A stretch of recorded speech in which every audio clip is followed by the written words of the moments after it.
ئەوە دیارە ئەندازەی پەیوەندی بە مەسائلی شەرعیشەوە هەیە. ئەم دەپرسم ئایا ئەو فەرمانبەرانی ئێستا هەرێمی کوردستان کە هەیە کە بەشێکی زۆری ینی حزب دامەزاندون بەشێکی خۆ کاتی خۆی هەبوو ینی هەندێک فەرمانبەر لە زمان ڕژیم بەعسە بووە. ئایا هیچ عەقدێک هەیە لە نێوان ئەو فەرمانبەرە و ئەو حیزبە کە دەبێت هەتا قیامەت دەنجی پێ بدا و لە پشتی بێ ئەگەر ناحەقیش بکا و زوڵمیش بکە هەر دەبێت پشتگیری بکە؟ ئەمە یەک. هیچ عەقدێک نییە، من ئاگادارم هیچ گرێبەستێکی قانونی نییە. دووەم، هەر گرێبەستێکیش لەو ڕۆ هەبێ هەر بەڵێنێکشان لە خەڵک وەرگرت بێ کاتی خۆی کە کاتوو دەبێ هەتا قیامەتی دەنگ بە مدەی پشتگیری بکەی لە حەق و ناحەقدا، ئەمە باتڵە، ئەمە ناحەقیە. هیچ ئەساسێکی نییە کابرا ئەگە باسی خیانەت کە بڕێ خیانەت یەک زەرە خیانەت نییە. ئاسڵەن خیانەت ئەوەیە کە لەگە زوڵمدا بێ. خیانەت ئەوەیە کە لەگە ناحەقیدا بێ کە بزانێت ناحەقی و زوڵمە. من ناڵم یان هەر کەس کە باشەی کرد هەر کەس چاکەی کرد وەڵای کاک هەر کەسێک کە لە پشتی بە پشتی بگرە و هاوکاری بکە. بەڵام ینی هیچ کەس ئەگەر عەقدیشی هەبێ ئەگەر بەڵێنش وەرگرت بێ ینی بۆی نییە کەس بە ناحەقی و بە زوڵم پابند بکە و خیانەتی گەورە ئەوەیە کە کابرا بەرامبەر بە ناحەق و بەرامبەر بە زوڵم بێ هەڵوێز بێ. بەڵێ دەست خۆش بیا خۆی کەس سەرەتا باس کرد ئەوە سەرنج و تێبینێکی خۆتە و ناسمە ناو وردەکاری و قوڵایەکەی. بەس ئەمە باسی چارەسەرمان کردو ئەم واقعە. بڕوونی وتم چارەسەری ئەم واقعە بریتیە لە هەڵوێستی خەڵک. ئەگەر باسی ئێمە دەکەی ئێمە نمونەشی کەم باس کرد کە ئێمە هەڵوێستمان بوو ینی لە کامە قۆناغدا ئێمە هەڵوێستی جەریئانەمان نەبوو بۆ ینی جوابی ئاخریشە بۆ هەڵوێستی شەرمنانەمان هەبوو کوا هەڵوێست شەرمنانە لە کامە قۆناغدا ئێمە هەڵوێستی خۆمانمان نەبوو قەناعەتمان پێی دی خۆ مەرج نییە ئێمەش ینی هەڵوێستی بخەینە ڕوو کە ینی تاکتاشی ئەم کۆمەلگا پێی باش بێ. ناوەڵەت و بڕۆ ناو خەڵکی جەماوەر بڵێ کاکە هەڵوێستەکانی کۆمەڵی ئیسلامی، خزمەت و کارەکانی کۆمەڵی ئیسلامی،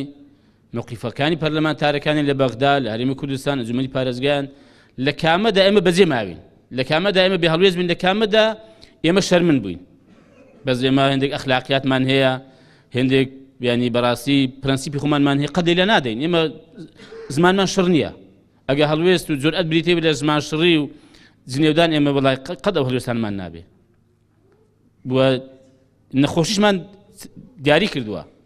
و چارەسەرشمان باس کردووە. دەڵێن کاکە بەدەست خەڵکە ئەوەی کە لەسەر من پێویست بێ ئەمن ئەنجام داوە. ئەگەر ئەنجام نەداوە با خەڵک لێ پرسیۆنەمان لەگەڵ بکە، ئەمە ڕازین. با خەڵک ئەم جار محاسبەمان بکە، دەنگمان پێ نەدا. ئەگەر هەڵوێستمان نەبووە، ئەگەر ئەرچی خۆمانمان جێبەجێ نەکردووە، ئێمە 6 کورسی پەرلەمانمان هەیە، بەس حەزەکەم بیزانین بەخوا بەقەدر 20 کورسی هەڵوێستمان هەبووە. بەس با خەڵک بێ ینی هەڵوێستی ببێ بە ئەندازەی بەسەن 20 کورسی هەڵوێست ینی دەنگم پێ بدا، ئەگەر ئەمیش بە ئەندازەی 40 کورسی هەڵوێست نەبوو باگرێم لێ بکە. بەس کاکە دوو چەندە لە پشت من بی، چەندە پشتگیریم بکەیت، چەندە هاوکاری مێمەش ئەوەندە هەڵوێستم دەبێت. خود ناکرێ بەڕاستی بڵێ کاکە 6 کورسی تەیە بەڵام دەبێت بەقەدر 38 کورسی ئەتوو هەڵوێستە بێ، بەقەدر 24 کورسی هەڵوێستە بێ، بەقەدر 18 کورسی هەڵوێستە بێ. ناکرێ، قەت ئەوە ناکرێ بەڕاستی. ئەمن تەنها دوو وەزیرمان لە ئەنجومەنی وەزیران هەیە تەبان هەبان بووە، یەکیان مەسەلەن وەزیری هەرێم بوو بە کاروباری ژینگە بیکە، تەنها ئەمن بوویمە. ناکرێ بڵێ دەی وەڵای کاکە دوو دەبوو ینی لە مەساری دارایی ئاوا باوی لە مەسایلی وزارەتی پێشمەرگە ئاوا باوی لە سامان سوژەکان ئاوات کرد بەڵێم کاکە وزارەتێکم بەدەست بووە بەملمەوە بووە، هەوڵم داوە بەڕاستی خزمەتی خۆم لە وزارەتەدا بکەم و بەلایەنێکم خیانەت لە خەڵکەی نەکەم، خیانەتی لێ نەکەم، ئەوەی کە ئەرکم هەوڵم جێبەجێم کرد بێ بەم قەیرانی سیاسی و دارایی و ئەو هەموو کێشە و گرفتانێک کە هەرێم و خەڵک پێدا تێپەڕیوە. ئێمە نەوەڵا بەڵام دەبێ بەڕاستی خەڵک ئەوە گرەی لە خۆی بکەیان. ئەگەر سبنێکە خەڵک بڕیاری خۆی نەدا، خەڵک هەڵوێستی نەبوو، با ئەو کاتێک گرەی لێ من نەکا، با گرەی لە بێ هەڵوێستی خۆی بکە. و پاشان ئەگەر خەڵک هەڵوێستی هەبوو کە دەڵێ ئەوە خەڵک هەڵوێستی هەبوو، خەڵک پشتگیری کردن، بەڵام ئێوە چی دەکەن ئەگەر زۆرینەتان هێنا پارتیەکێتی ئامادە نەبن ئەم وەزعەتە ڕادەستکەن؟ ئەو کاتێ قسەیەکی هەیە. بەڵام بە ئەمە با ببین ئەمن بەو ینی 6 پەرلەمانتاری خۆم ئەمن هەڵوێستی خۆم هەبووە. ئەگەر سبینێکە نیو زایدێکم هەبێ ئەو کاتێ من بەڕاستی هەڵوێستی چکەم دەبێ وكاتي ناكل براسي زورينا لقال خلق شي كبه ام برادرين بارتيكي بالكاكي مهر وادك اي باش بو هرجان دياري كراوه دتواني استهدوا شان بل كاكي مهز من بدستا بار من بدستا اندازيك علاقاتي سياسيه لكن بلا مش هم تيكسوا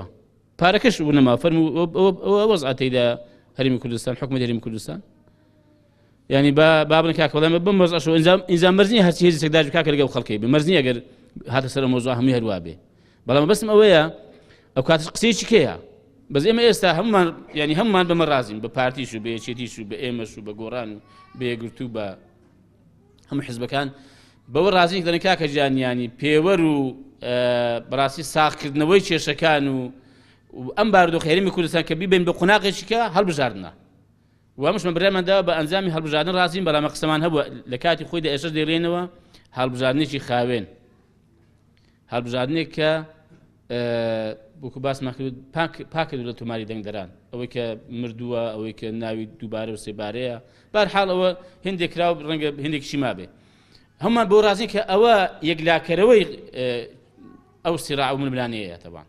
من پێم وایە ئەو کاتەی ئەگەر ئەوە نەهاتە دی دەکرێت بینی قسەیشکە لێ بکرێت ئایا ئێمە بەدیلین ئێمە تا ئەمڕۆ ئەوەی کە بینی پشتیوانی پژیرێن بەکراوە ئەمە بەدیلی تاکە بەدیل نین لەم هەرێمی کوردستان وەشمان نەگوتووە ئێمە ئەو کۆمەڵی ئیسلامی پێمان وایە لەگەڵ لایەنەکانی تر دەبێت بین ئێمە سیستەم و واقعێک بەڕاستی لێرە بەرقەرار بکەین کە مایەی دڵخۆشی بۆ هەموو خەڵکی هەرێمی کوردستان بڕاشمان بۆینی بە تاک ڕێوی بکەین ئێمە تەنها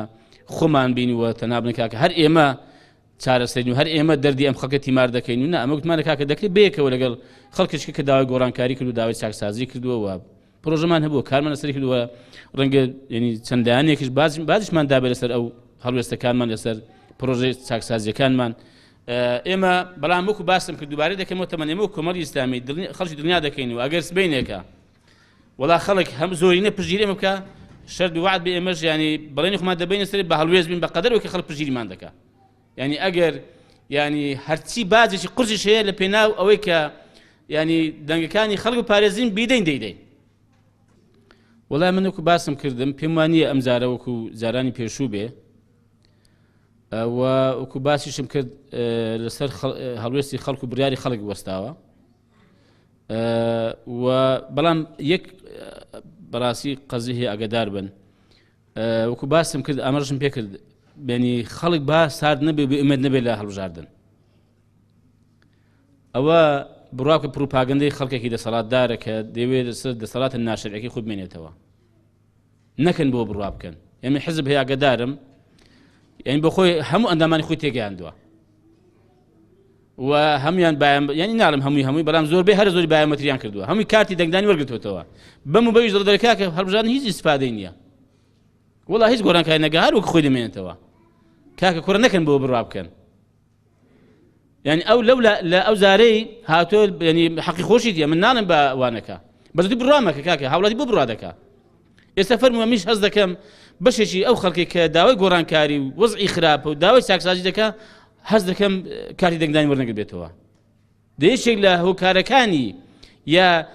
وەسیلەکانی گۆڕانکاریکردن ئەم کاتی دەنگدانی سبینە کات نەبێت کاکە ناتوانێت دەنگ بدەیت دەی بۆچی باسی گۆڕانکاری دەکەی یەخود سبینێک ئەگەر کابرا دەنگی نەداو و کابرا هەڵوێستی نەبوو بڕیاری نەبوو بۆ گلەی لە خەڵک دەکەی ئەو کاتێ بەڵێ ئەش یعنی ئەو کەس ئەو حیزبێکی ئێستا دەسەڵاتدار و گلەی لێ هەیە مادەم بەدەنجی ئەو خەڵکی مای مبارەشی بێ من برای من داوای که اگر ببی فعل بیو ببی خیانت بیو ببی تزویر بی پیروز باید دکینیم ما. با خرجی کش بابی هلوستی هبی با خرج برای بزند داخل زنده بی بزند داخل گوران کاری بی نبی ای بونه باید این باس نکرد لما ور رابطه دا گوران کاری بی نبوده. باسی جانی خالد که خوجانی خالد بهوی او گوران کاری و بو که درست بو یا بهوی سیاستی حالی ام حزبانه بو که خالد جانی واتیک سوا. سیاسی مثلا يعني لوري بيوندي سياسي وسياسة دارایی سياسة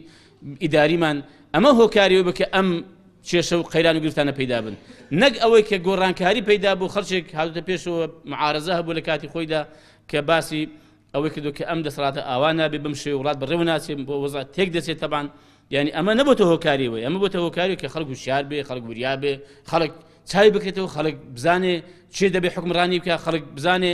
يعني کاکە ئەم بەم شێوە حکمڕانیە ڕازی نییە ئەمانە يعني پێم وایە هەنگاوی گەورە و گرنگن کە یەکەم هەنگاوەیە کە بەتو بتێوە گۆڕانکاری بەڕاستی وشیاری خەڵکە ئاگاداری خەڵکە کە خەڵک وشیار بێ و ئاگادار بێ لەسەر مافی خۆی بێ و لەسەری بچێ و يعني هەوڵی بۆ بدا بەدەستی بێنێ بەڵێ دەست خۆش بیاخە وەڵای بنسبەت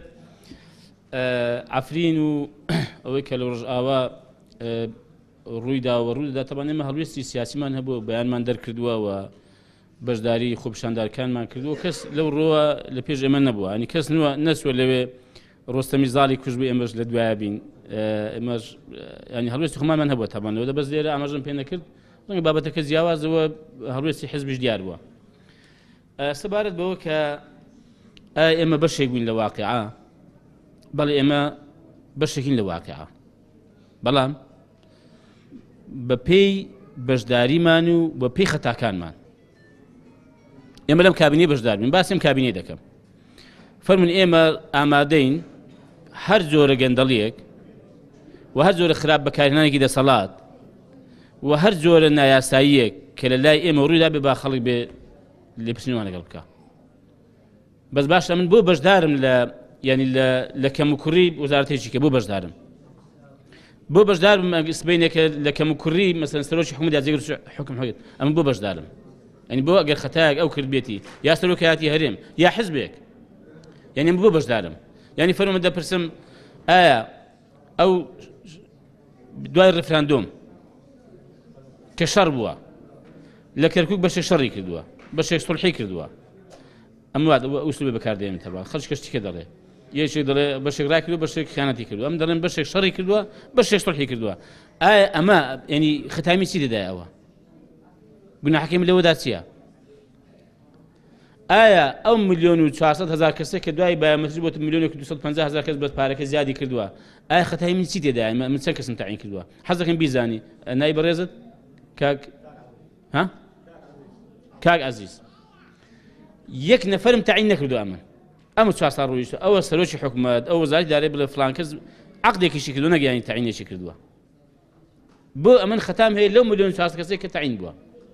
کە باسی پێشمەرگە دەکەی پێشمەرگەی دێرین ئێمافی یاسایی ئەم باسی یاسام کرد باسی ڕاست عەرز دەکەم نانەوانیە با شتێک پێ بڵێم کا عەزیز ئەمن ئامیر هێز بووم هەر ئەمن خۆم شاهد لەسەر قەزیەی والله بالله والله برایت و ئامیر هێز من 96 پێشمەرگەم هەبووە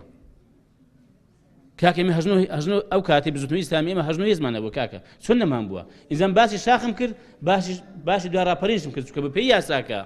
ئەوەی دوای ڕاپەرێنج دەگرێتەوە بە پێی خزمەتی بە پێی 15 ساڵی خزمەتە بێ یا تەمەنی تێپەڕی بێ کە بە پێی یاسای پەرلەمانتەوەن مافی خانشینی مادەم پێشمەرگە بووە کاکە ئێمە وەختیش کۆمەڵی ئیسلامی 5,000 پێشمەرگەمان هەبووە چۆن نەمان بووە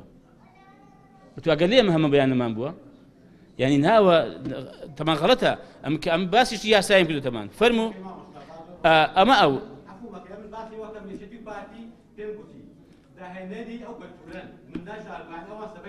ئەخنا دەڵێ ئێوەش بەشدارن ئەخەم دەڵێن لە چی بەشدارم یانی نا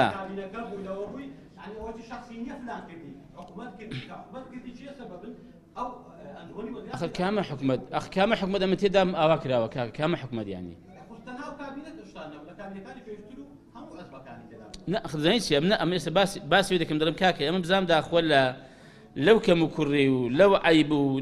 لەو خەتای کە حکومەت کردوێتی بزانام ئێمە باسکە کاکە ئێمە لە شوێ بوو تەبان